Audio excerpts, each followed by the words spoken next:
আমেলা কালিলান ও উজরা কাসিরান।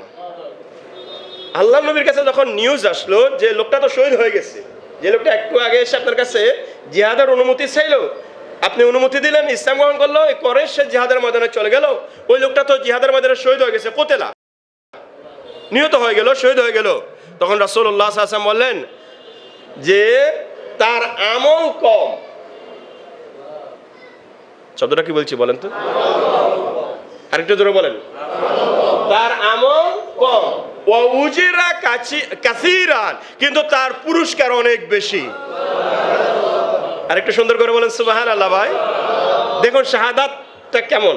আপনার আমল কম, দ্বীনের জন্য যখন আপনি শহীদ হয়ে যাবেন, আপনি যখন শাহাদাতের সুপিয়া পানি পান করবেন, আপনার আমল কম হতে পারে, কিন্তু আল্লাহ সুবহানাহু ওয়া তাআলা পুরস্কার দিতে আপনাকে ছোট করে পুরস্কার দেবেন না, আপনার পুরস্কারটা হয়ে যাবে অনেক বড়। জোরে বলেন সুবহানাল্লাহ।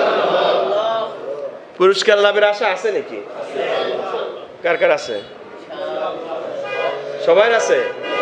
আল্লাহ কবুল করুক, সবাই বলেন আমিন। আর একটু জোরে বলেন আমিন।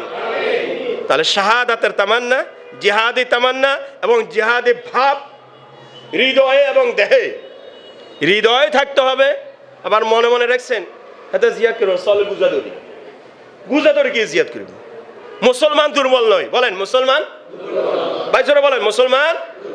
মুসলমান শক্তিশালী জাতি, বয়স হতে পারে মুসলমানের, কিন্তু উর্দুতে কথা আছে, এক ই হাত মে তলোয়ার হাই और एक ही हाथ में कुरान है, कुव्वते बाजू भी है, कुव्वते ईमान है।